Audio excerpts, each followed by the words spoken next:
Hello and welcome. It's World Polio Day and we would like to thank you for joining us to celebrate the occasion with a special virtual event from Rotary in Great Britain and Ireland. I'm Konnie and I'm very proud to be a Rotary Purple for Polio ambassador. And during the next hour and a quarter, together with my fellow Purple for Polio ambassador, Paralympian and polio survivor Anne Wafula Stroke, we are going to be presenting an extremely exciting program for you to sit back, relax and enjoy. Thank you so much, Konnie. It's great to be here to co-present with you.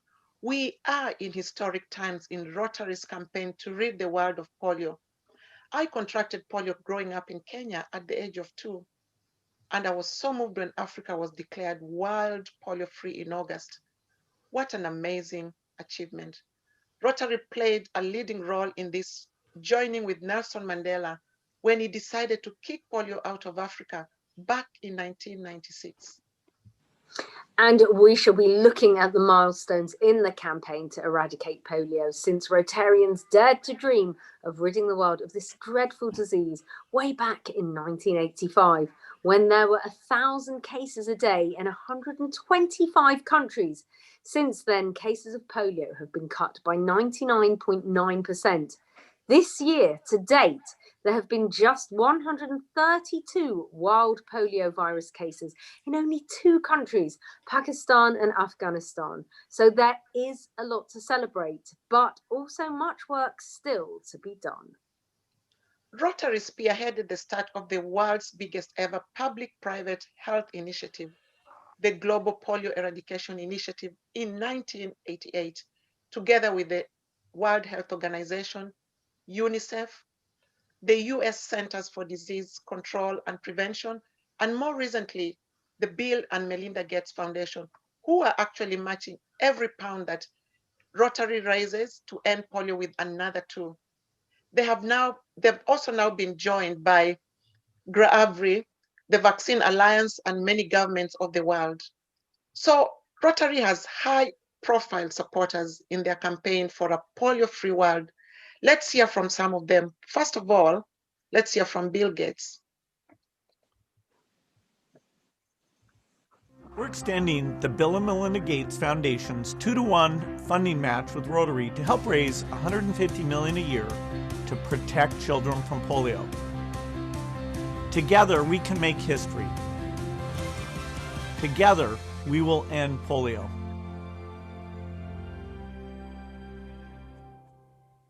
I contracted polio when I was 15 months old in Lagos, Nigeria.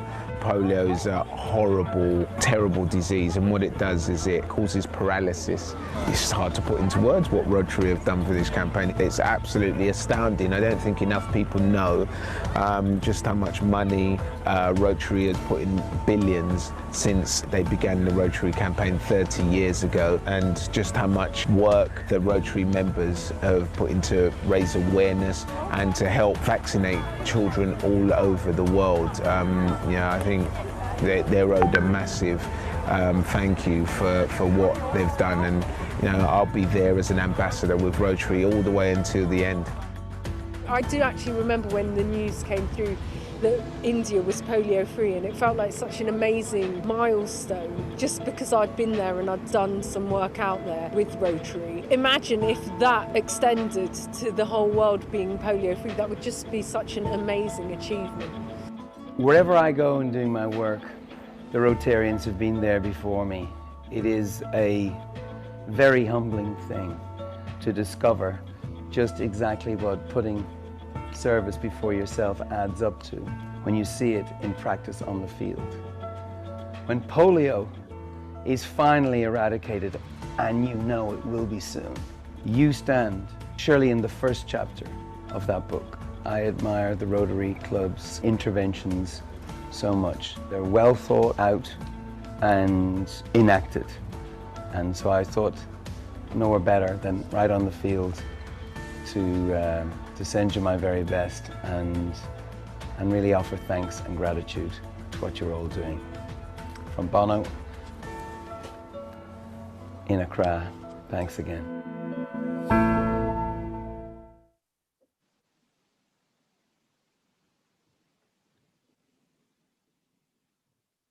Great support there for Rotary from Bono of U2. As Bill Gates told us all, every £1 donated to Rotary's End Polio Now campaign is trebled by the Gates Foundation. Just 20 pence could provide the life-saving polio vaccine to a child, and you can donate right now by scanning the QR code that will appear regularly or by going to the webpage bit.ly/donate-EPN. And there was also some footage of me there from when I went to India with Rotary to make a film about Rotary's End Polio Now campaign.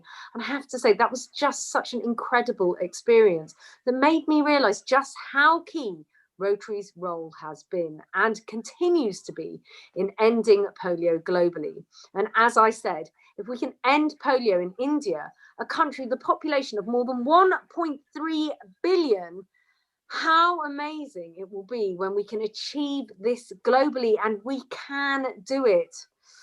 Now, I am very delighted to say we are joined by Rotary International President in Great Britain and Ireland, Tom Griffin, who would like to welcome you all to this virtual event. So, Tom, it's over to you. Thank you. Good evening. It's my pleasure to welcome you to this evening of celebration, information, and inspiration about Rotary's #1 humanitarian project, the eradication of polio.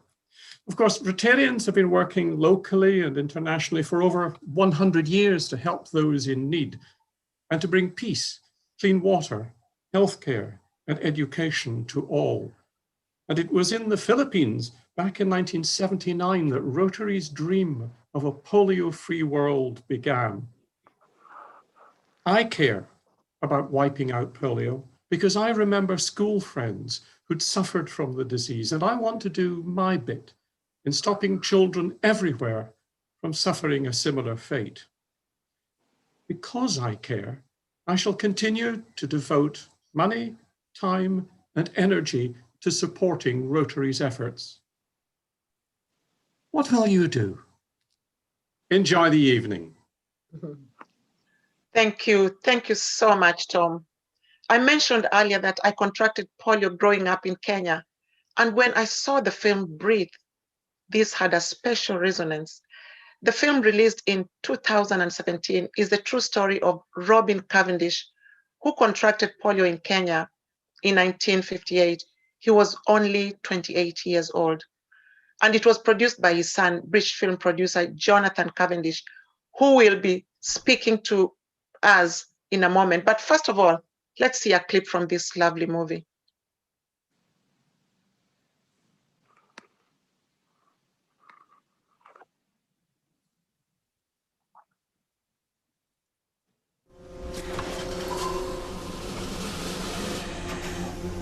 Ready?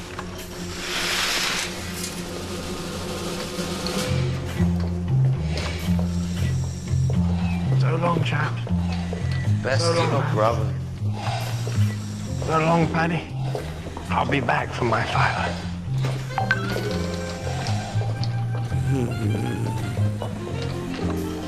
I miss you, pal.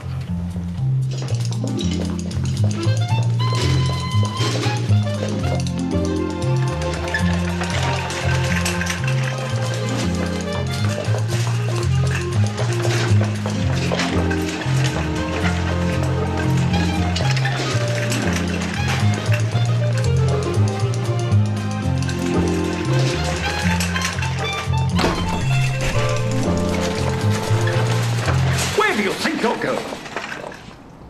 We're taking my husband home. You don't have my permission. There's a prison. Am I your prisoner? What do you think you're doing? It is the patient's own wish, sir. He's fully apprised of the risks. Take him back to the ward at once. Diana, call the police. Tell them I'm being held against my will. I'm sorry? What did you say? You have no right to keep me in this place.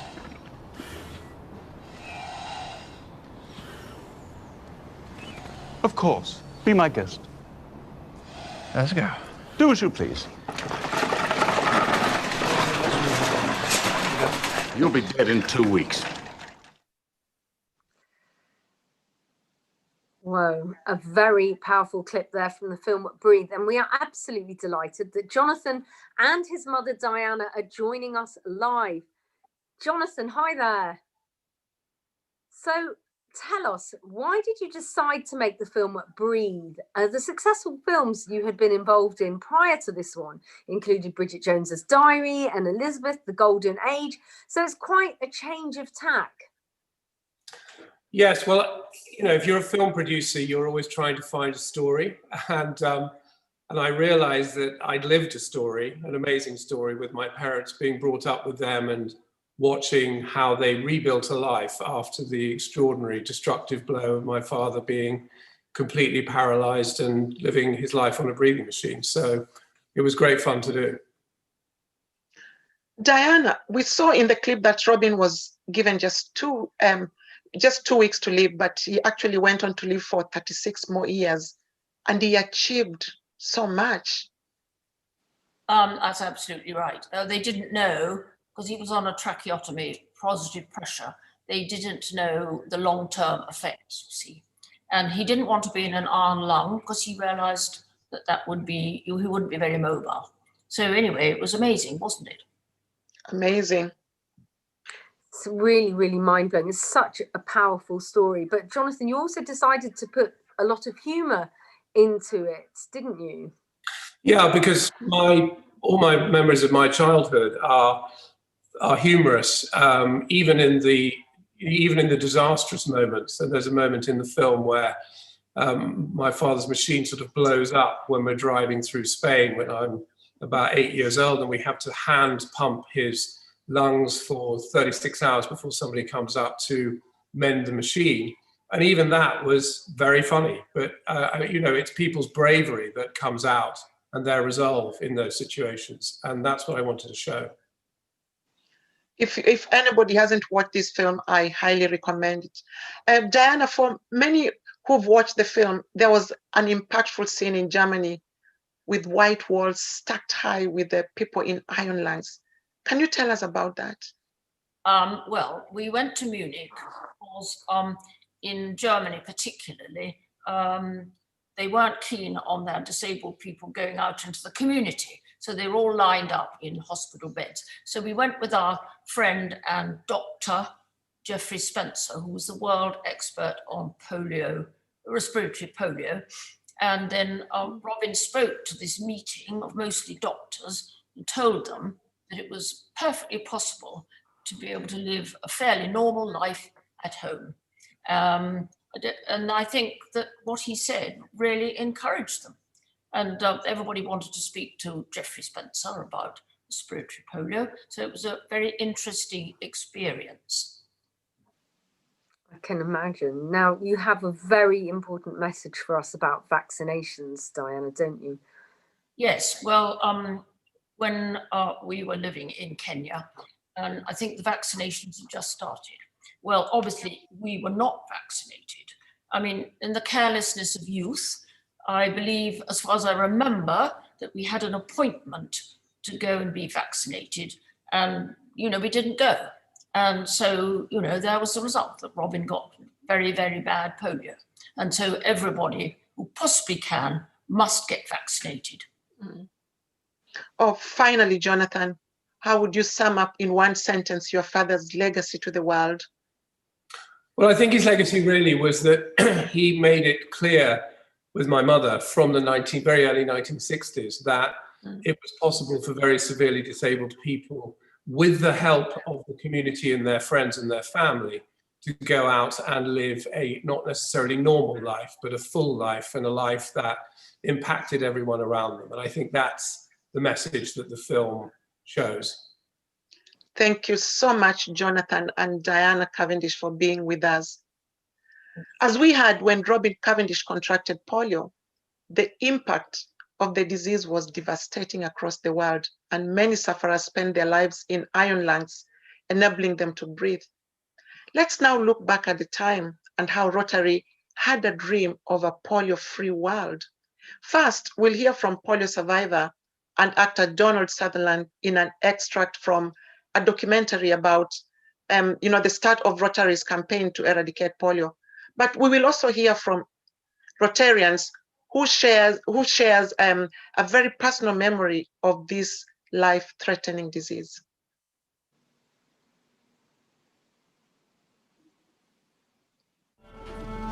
Polio has preyed on humanity for thousands of years, moving around the world from person to person in an unbroken chain of infection.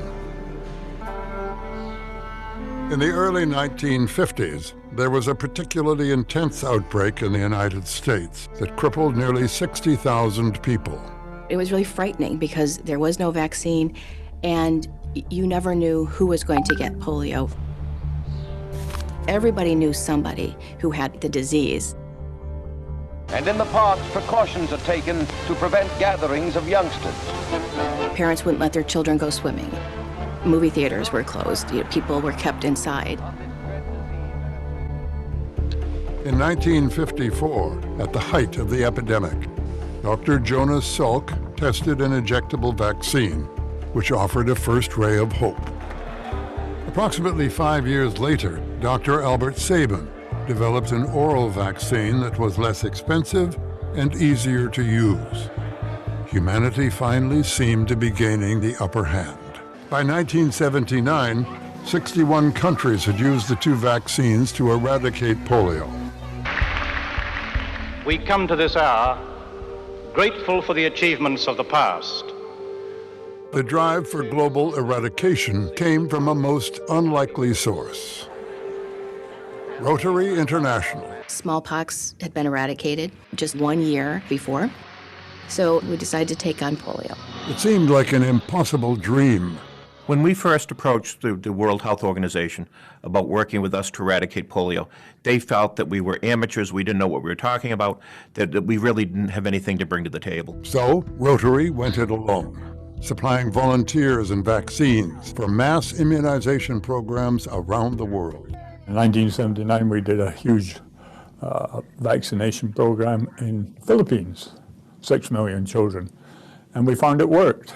And Rotary raised money for further campaigns. They exceeded that goal and raised $119,186 million. We're over the goal! Now, the World Health Organization took notice. I'm Rotarian Don Soppich from Dover Rotary Club, and I care because in 1955, when I was a ward orderly in the polio ward at Lodgemore Hospital, I held the hand of a dying child. The ward contained people of all ages who were suffering from polio, most of whom were confined to iron lungs for most of the day. Because I care, I'm going to carry on with the fight against polio until polio is completely eradicated. Hear, hear. The work Rotarians has done is absolutely stunning. And to achieve a polio-free world, there are many challenges that have been overcome.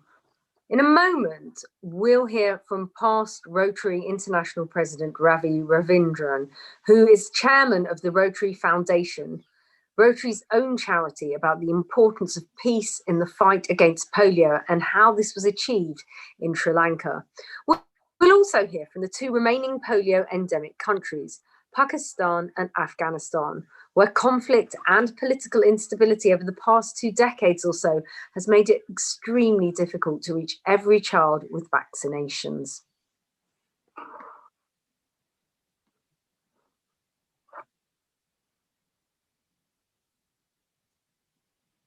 I recall the NID we ran in my country in the early days of Polio Plus. We were in the midst of a civil war that had already lasted a decade. And we were working with the government trying to plan this NID with a third of the country's children living in an area where the government had no access or no mandate. The government's solution was very simple. Avoid these areas of conflict. Of course, Rotary could not accept that. We sat there saying we cannot eradicate polio in only 2/3 of the country. And the government was really trying their best, more or less threw up their hands and at these crazy Rotarians saying, well, there's a war on. There are bullets flying and landmines everywhere. What do you want us to do? So at one of those meetings, I finally said, don't worry about the war. We'll take care of that. Just give us permission to do it. They said, okay. We stepped out of the room, and as we walked out, my vice chair, very good friend of mine, looked at me as though I've completely lost my mind. We stood out there in the hall in silence for a moment. Then he asked me quietly, okay, wise guy, how do you propose to take care of the war? I said, I don't have a bloody clue. But I knew that Rotary could go where the government could not.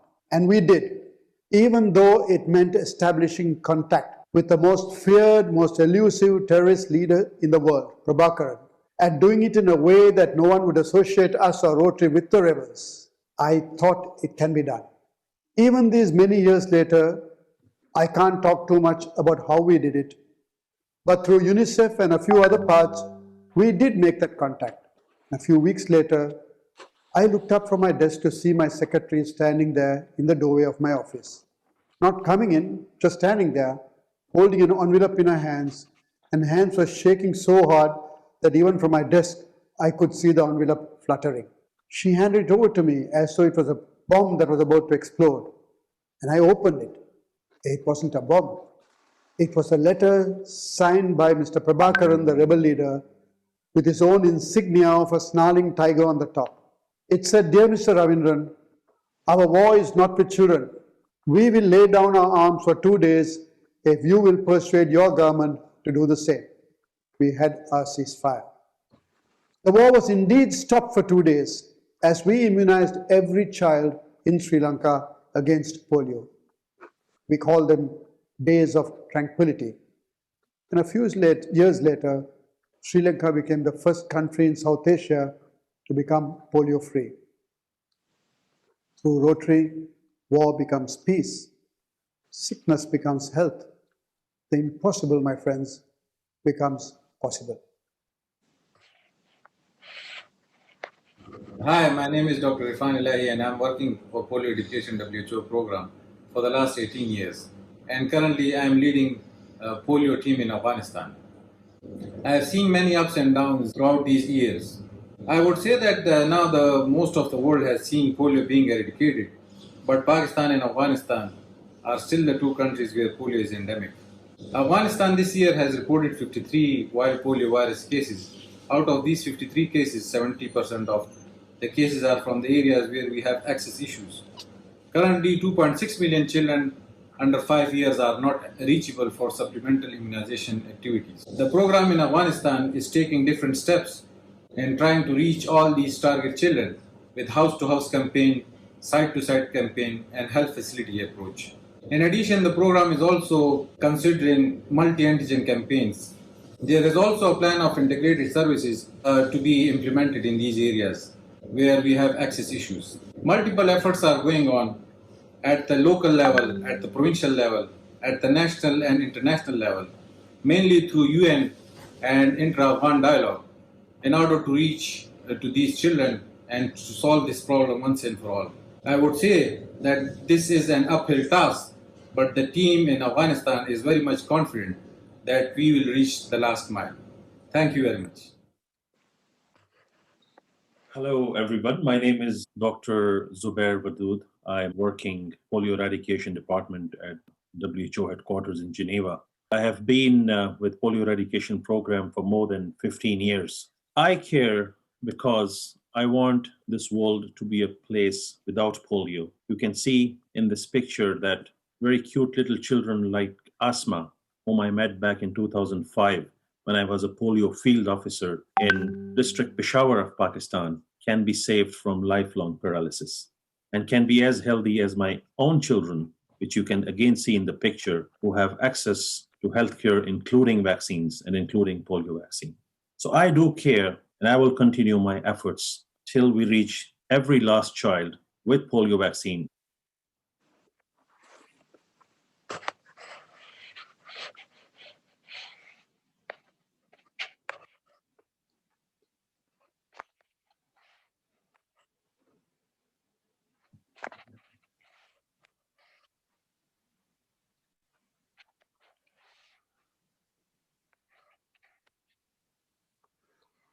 So remember, every £1 donated is worth £3, and you can donate by scanning the QR code that is appearing regularly this evening, or by going to the webpage bit.ly/donate-EPN. Polio mainly affects children under the age of 5, and as long as a single child remains infected, children in all countries are at risk of contracting polio. The World Health Organization warns that failure to eradicate polio from the last remaining strongholds could result in as many as 200,000 new cases every year within 10 years all over the world.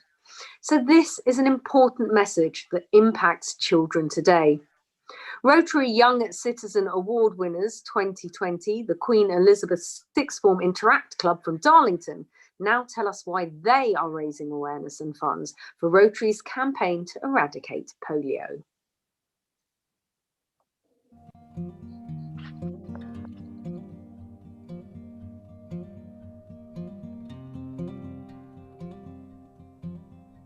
Ever met anyone with polio? Me neither, but polio has been around for many centuries. There are even pictures from ancient Egypt which show that many people suffered from the disease. The introduction of a vaccine saw the number of cases rapidly fall, and the last UK case of polio was in 1984. Not everywhere is as lucky.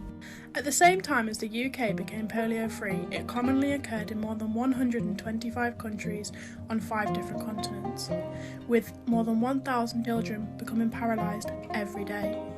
Polio is a very infectious disease. It is passed from one person to another through contact with feces. Often the germs are found in the water that people drink or the food that they eat. Around 95% of individuals who acquire polio do not develop symptoms, but a very small number of these people do get paralysis of some part of their body. Polio is a preventable disease.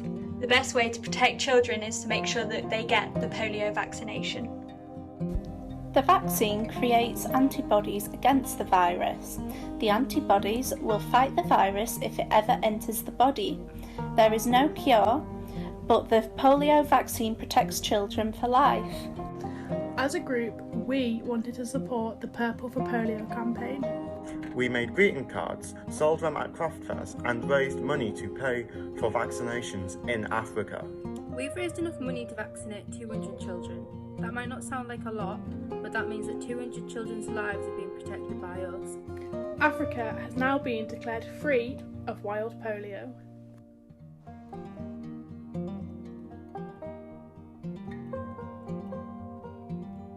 Polio is now only found in Afghanistan and Pakistan, so the fight continues to make the world polio-free. Change doesn't happen with a hashtag. For real change, we must take action. We will be using this vaccination programme again to raise funds to make sure that children have the best start in life. You could too.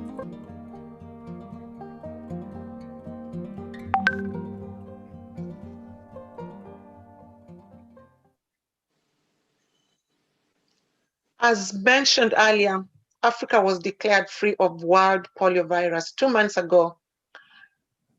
And this signifies a major milestone in the battle to eradicate the disease worldwide. And Rotary was at the forefront of this campaign. This certification came 4 years after Nigeria, the last polio endemic country in Africa, recorded its final case of wild poliovirus. This progress is the result of decades of efforts across the 47 countries which make up the WHO organizations of African region. That means 90% of the world population now live in a wild polio-free area. In 1996, Rotary joined with Nelson Mandela to jumpstart Africa's commitment to polio eradication with the Kick Polio Out of Africa campaign. With 9 billion doses of oral polio vaccine given to children and an estimated 1.8 million cases of wild poliovirus prevented, this is a monumental achievement. Rotary members have played an invaluable role in the effort to rid the African region of wild poliovirus. Let's hear now from Dr. Tunji Funsho, Chair of Rotary's Nigeria National Polio Plus Committee, who has just been named as one of Times Magazine's 100 most influential people, and also about some of the ongoing polio work in Africa.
I care because no child deserves to be paralyzed by the wild polio virus ever again. And one child paralyzed is one child too many. In particular, all children in Africa. And it is very, very important for us to ensure that that polio-free status is sustained until the rest of the world is a world free of the wild polio virus. Of course, our work in containing circulating vaccine-derived polio continues so that we can put a lead on that as well.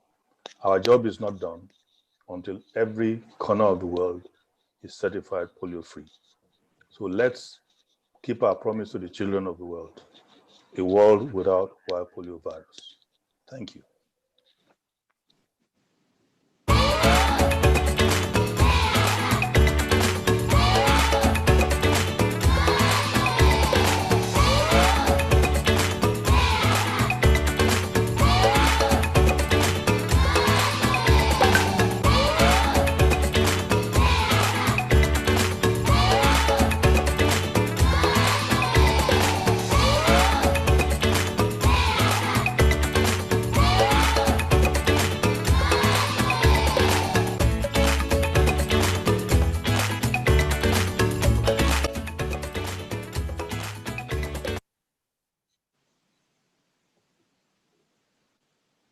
We will have all seen in recent days the current troubles in Nigeria and offer Dr. Tunji and everyone else involved in the polio campaign our support and thanks.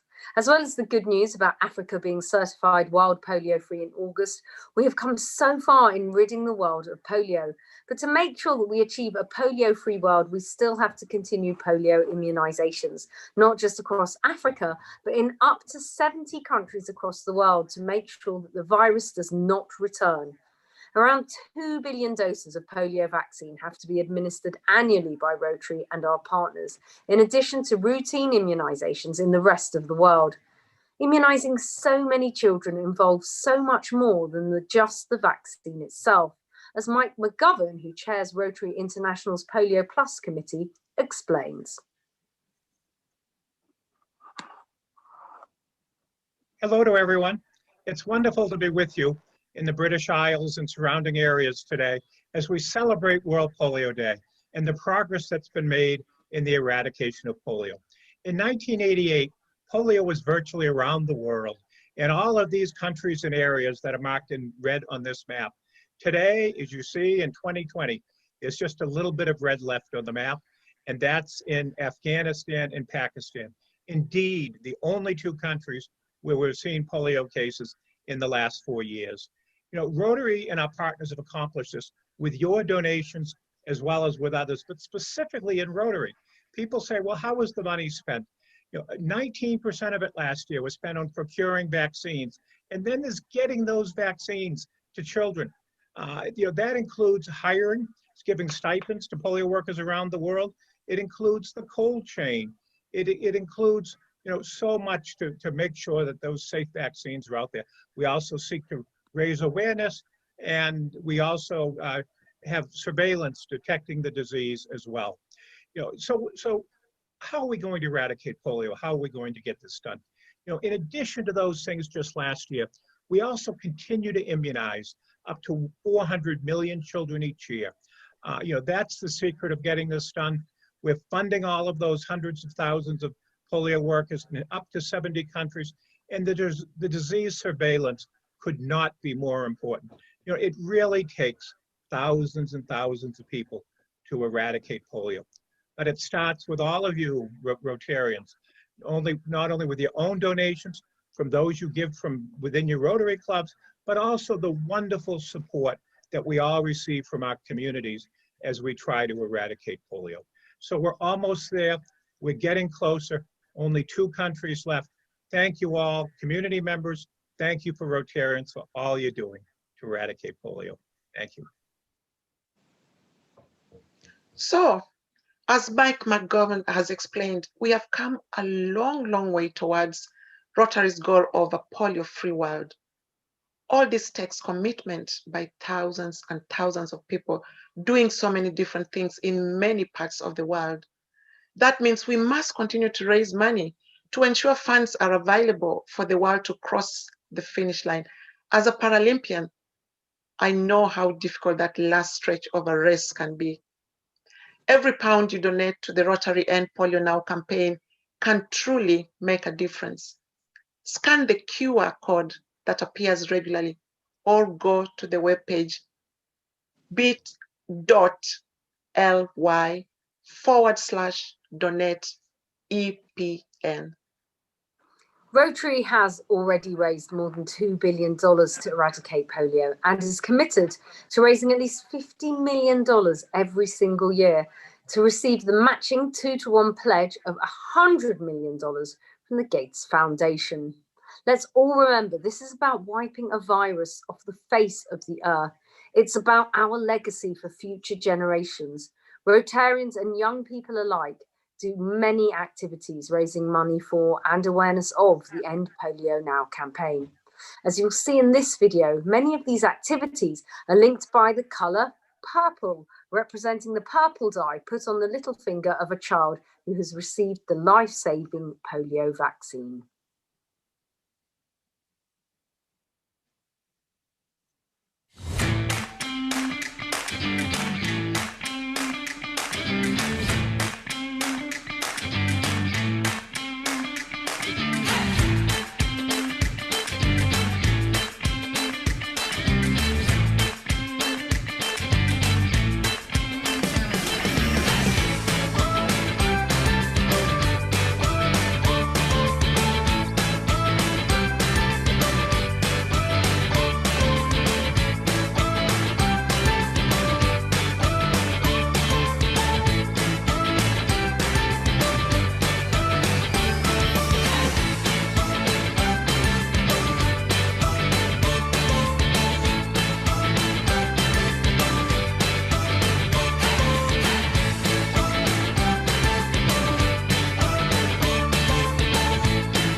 I would like to see polio eradicated in my lifetime. Polio eáil imethe imethe. Arug mé an focail a scapig faoi lá down polio. I help to spread the word of World Polio Day in my locality. I care about World Polio Day because it celebrates the 99% reduction rates of polio over the past 25 years. And because I care, on the 24th of October, I will be wearing purple, as it is known for the colour that people wear to represent polio. We're planting crocuses. We're planting purple crocuses to represent when a child has their fingernail painted purple to prove that they've had their vaccine. At the end of February, when it's Rotary Day, I hope that they will grow. And because I care, I'm going to go into school and tell my friends about the Rotary End Polio Now campaign. I care because I had the polio vaccine, and because I care, I'm going to do a fundraiser to get money to earn vaccines for other children. Mae os gennym ni oherwydd ein bod ni'n caru gymuned rydyn ni'n byw ynddi. Ac oherwydd ein bod ots gennym ni, byddwn ni'n plannu cwcysau. Nes bod pawb yn gwybod am ei ymgyrch polio nawr ac i wneud gwahaniaeth ledled i'r byd. 2 Ways of Polio, written by Emerson and Suki. Suddenly, I couldn't walk. All I could do was talk. Those were my fake lungs. They helped me breathe a ton. 3 months went by in agony. I thought my life was a tragedy. But no one understands how hard it is to stand. Why exist if I couldn't go and play? Why exist if I couldn't beam like a ray? I can smile and play. I won't have to worry another day. My purple pinky's here to stay. Polio isn't coming my way. The Purple for Polio campaign has changed lives for decades, and so we shout 3 cheers, hip hip hooray! So thank you Rotary for caring and working polio away. We care because every child deserves to live until adulthood and to have their say in what is happening in the world around them. And because we care, we will carry on spreading awareness and hopefully set up an Interact Club in our village to raise money. When we talk about polio, Rotary is always there. Like in Nepal, it was eradicated in 2014. My mother remembers taking me to the polio booth and giving me 2 drops of polio. I think it was because of Rotary I was able to be a healthy child. Thank you so much. We have come so far in our fight against polio. Despite our efforts, there are still individuals affected by this disease today. Together, let's continue to push forward. It is so important we continue the efforts to eradicate polio. We're so close, and I know together we can make this last big push. In the past 32 years, the number of polio cases across the globe has drastically reduced by over 99%. We are almost done, and because I care, I will contribute my part towards the last big push. Tom Weed Bugnok Eon, Eroig Lean. Tásim mhór a gomas an ára seo, mar bhválam le nuaint leis an obair, chun deireadh a chur go jo. Leis an nálar polio agus mar is gardam crí é. Déananig mé mi dhíthol, carú leis an mrú mór déirnach. Hi, I'm Onri Lunga. I'm 16 years old and I'm running the ultimate race to eradicate polio. I'm raising funds for Rotary's End Polio Now campaign.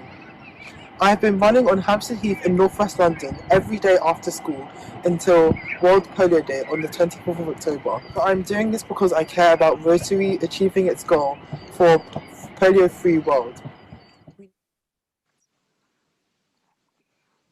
Fantastic purple buildings there, and also fantastic messages from young people. Now, after more than 3 decades of work and collaboration, ending polio forever remains Rotary's #1 humanitarian goal. And Rotary's monumental contribution to global efforts to eradicate polio was celebrated during Prime Minister's questions in the House of Commons recently, when Boris Johnson was asked by Loughborough MP Jane Hunt to congratulate Rotary. We'll also see Rotarian Peter Gibson, the Member of Parliament for Darlington, talking about his own advocacy at Westminster this week. Thank you, Mr. Speaker. The Rotary Club of Loughborough Beacon would like to pass on their thanks to the UK Government for being one of the top donors to the Global Polio Eradication Initiative, which has made Africa free from wild polio. Will the Prime Minister join me in congratulating Rotary and their supporters for their own monumental contribution to this effort, contributing over $2 billion and helping to vaccinate over 2.5 billion children around the world? Well, I thank my honourable friend, because that is a classic and a fine example of the philanthropy and public spirit of the British people, which has been shown clearly throughout this crisis.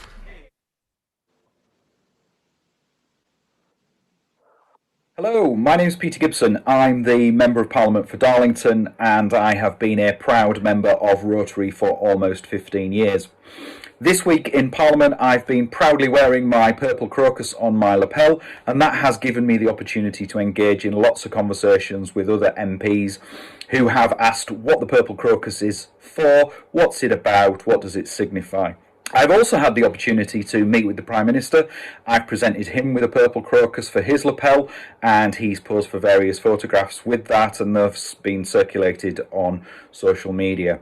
Being a Member of Parliament has given me the opportunity to highlight and focus some of the fantastic work that Rotary is doing in the End Polio Now campaign. And every little helps, and I will continue in my time in Parliament to highlight the work that Rotary is doing in this really important campaign. Thank you.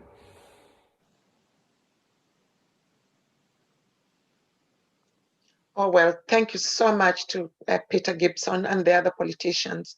Well, polio often impacts some of the most vulnerable and hard-to-reach communities, and the campaign to end polio means reaching every child. As the spread of the polio virus through an immunized population could make eradication more of a challenge, it is essential that every child receives their life-saving vaccine, no matter where they live. As we listen to this message about you can achieve if you believe from the Bryn Mawr, Koyaka Interact clubs, you will see more images of some of the polio awareness and fundraising activities helping to make this possible. There's no difference, you see. I'm going to climb a mountain to reach my dream. You can achieve if you believe. I can achieve, I can achieve, I can achieve if I believe. I can achieve, I can achieve, I can achieve because I believe.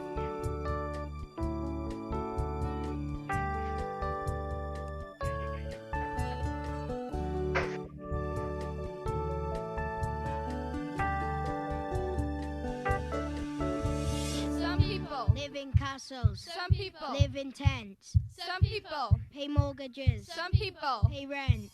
It doesn't really matter where you live. You can achieve if you believe. You can achieve. You can achieve. You can achieve if you believe. You can achieve. You can achieve. You can achieve if you believe.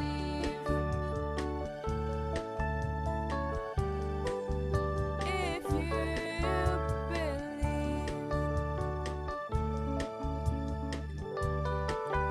If you believe. Some people wear secondhand, we'd never judge you. Some people wear secondhand, we'd never judge you. So if we believe we can achieve a polio-free world by us all working together. So where are we now with the polio programme during this challenging time of the COVID-19 pandemic, which led to the temporary but essential pause of the polio immunisation programme earlier this year? Many campaigns have now restarted, as you are about to hear, and we are delighted that Dr. Michel Zaffran, Director of Polio Eradication at the World Health Organization, who is also a Rotarian, is joining us live from France. Welcome, Michel. Good evening. Thank you very much for having me. Can you first of all give us an update on the polio program at the moment? Yes, certainly. Firstly, I would like to thank you for giving me the opportunity to join you today, albeit virtually. It is truly inspiring that in spite of the current COVID-19 pandemic, you continue your focus and efforts raising funds and advocating to eradicate polio. We have come a tremendously long way. As you've heard from many of the people that have intervened, we've reduced polio by 99.9%. We have coordinated as never before. 18 million people are walking today who would otherwise have been paralyzed. More than 1.5 million childhood lives have been saved. The virus is only limited to 2 countries.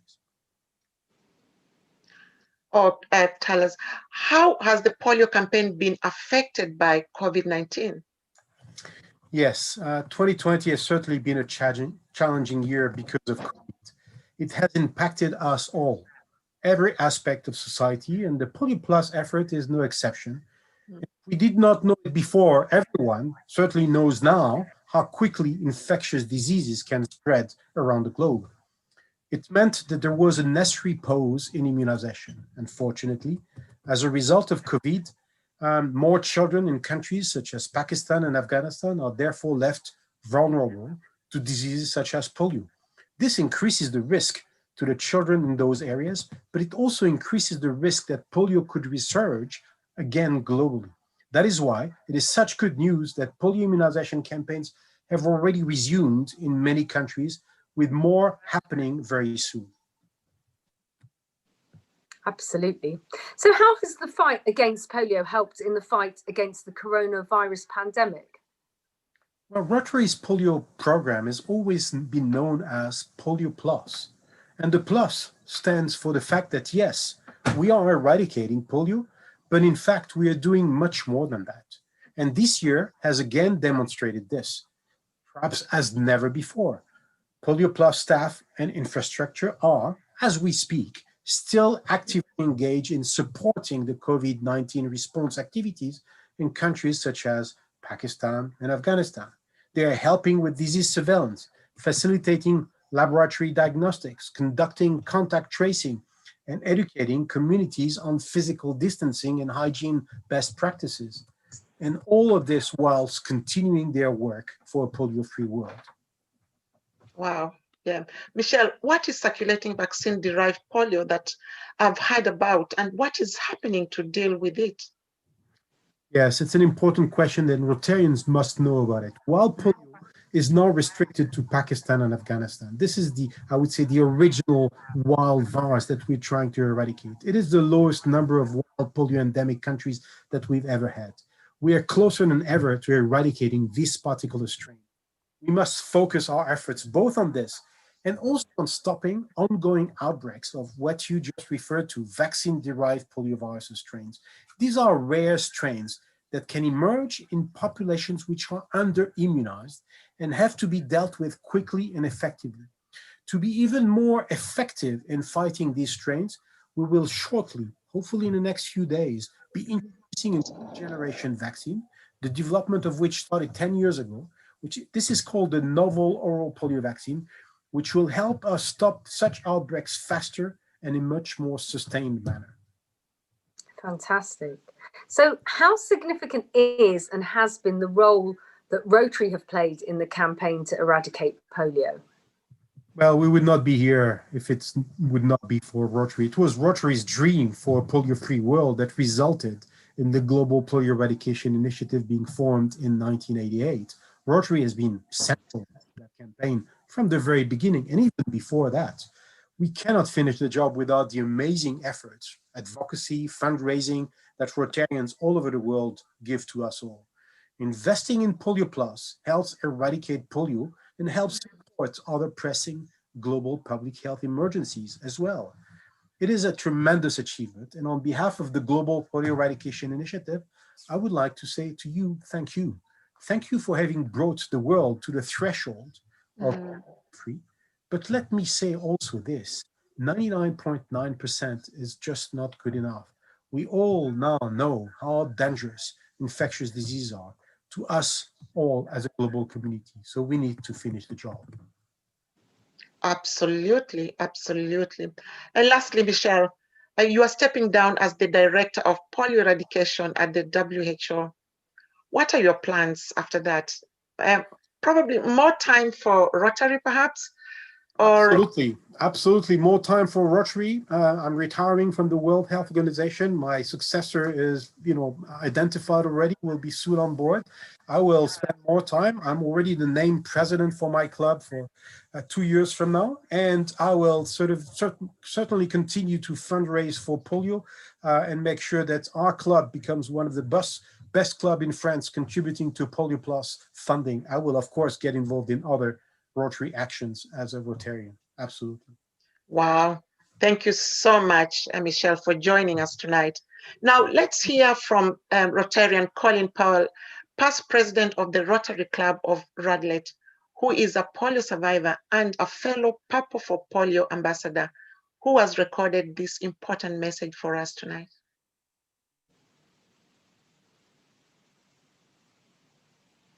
When my first grandson was born 24 years ago, I was advised to have the polio vaccine, as I could come into contact with a live polio virus through the contents of his nappy. I went to my doctor and he gave me a sugar lump, upon which he placed a few droplets of the polio vaccine. For several weeks thereafter, I was a psychological mess, thinking how different my life would have been had the polio vaccine been available when I was an infant. I was born in 1949. At the age of only 6 months old, contracted polio. I've had a life full of hospitalisation, pain, deformity, and also limited education, discrimination in the workplace, and social isolation. I don't want any child to have to suffer like I did, now that we have the power to prevent polio.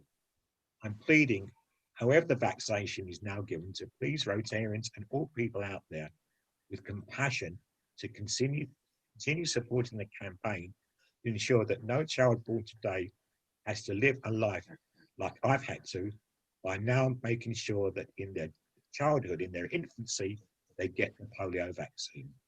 Let us together ensure that working diligently, enthusiastically, and with purpose, we can together very soon end polio now throughout the world. Well said. Now, when I went to India to take part in Rotary's polio campaign there, we made a film for Rotary and also a feature for BBC News. And I remember putting the polio drops into each child's mouth to immunise them against this dreadful disease, and also realised that I was actually taking part in a moment of history when India was eventually certified polio-free in 2014. So to reflect on what significance delivering the polio vaccine has, now let's hear a song called One Drop, sung by the Manazun Vale Rota Kids Club, as we see more photos of polio-related activities.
Now, my fellow co-presenter Anne didn't receive the polio drops and contracted polio at the age of 2, growing up in Kenya. But despite the many setbacks you've experienced, you have gone on to become a British Paralympian.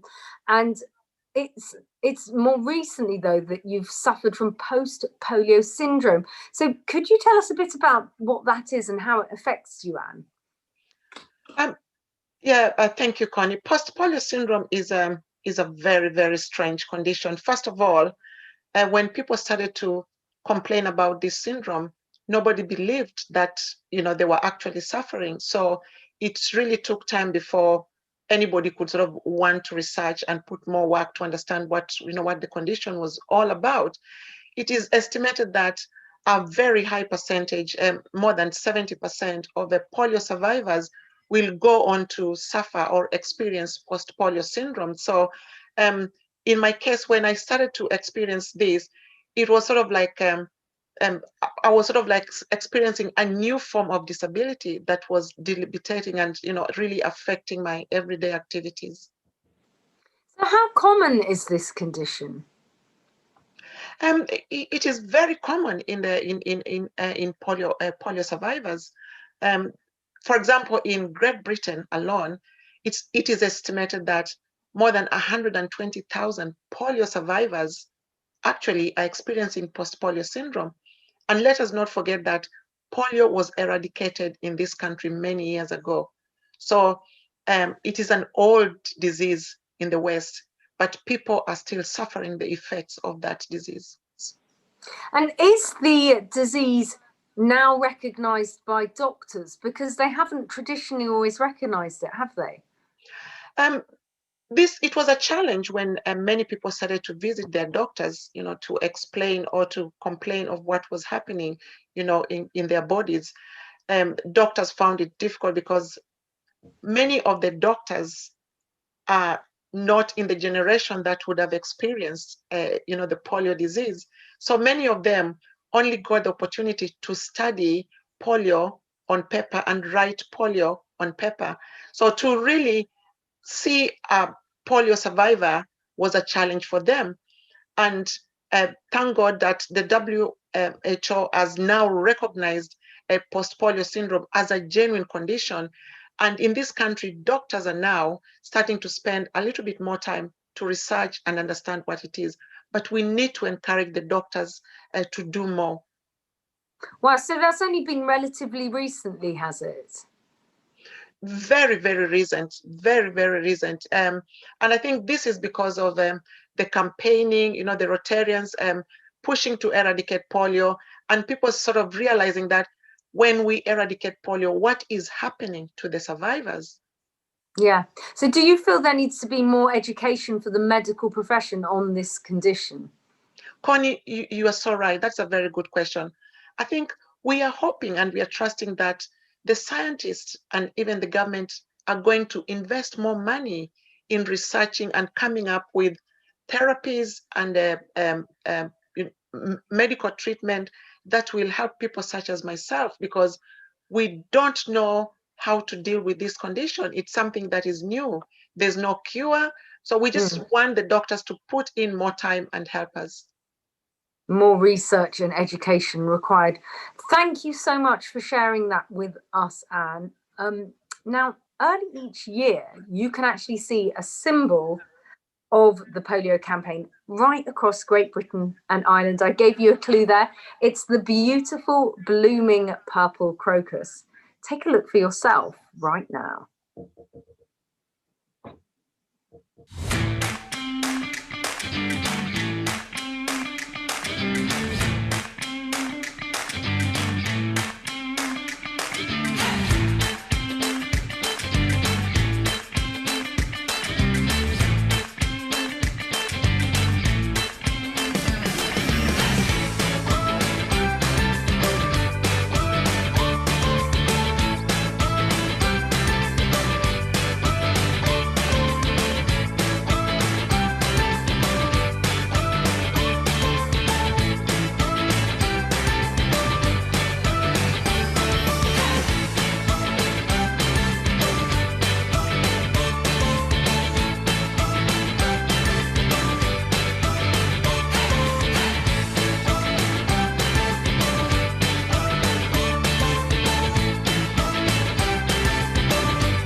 Now, a gentle reminder from me, you can still donate to end polio by scanning the QR code that appears regularly or by going to the webpage bit.ly/donate-EPN.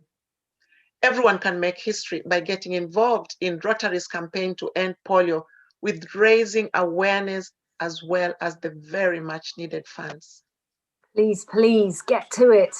Now, the new Rotaract Club of London did just that with their first fundraising event in June, a virtual Purple for Polio Prosecco party. That's a tongue twister.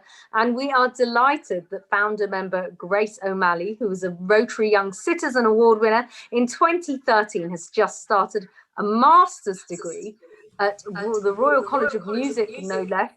She joins us right now, looking lovely in your purple.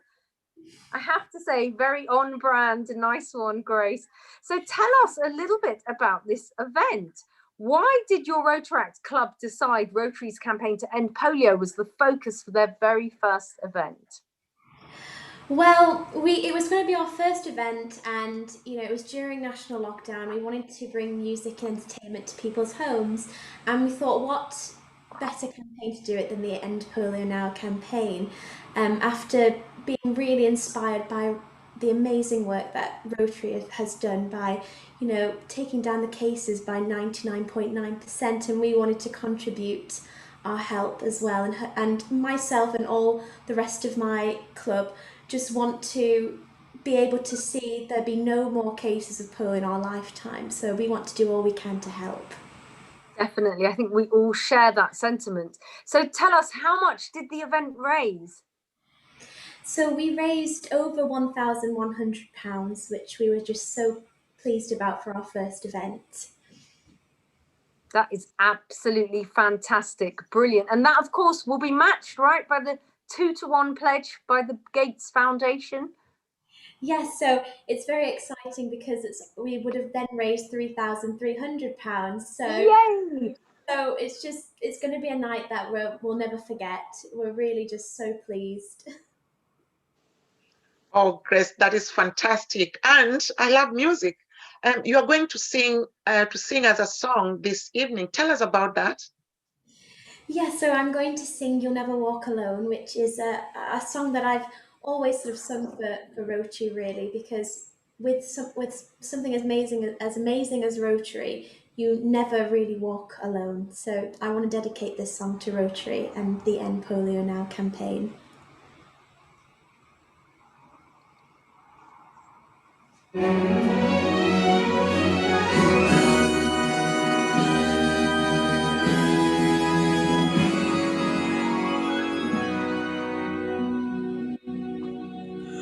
When you walk through a storm, hold your head up high, and don't be afraid of the dark. At the end of the storm is a golden sky, and the sweet silver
Wow. Wow. You know, I've got goosebumps just listening to that. Thank you so much, Grace. That was wonderful.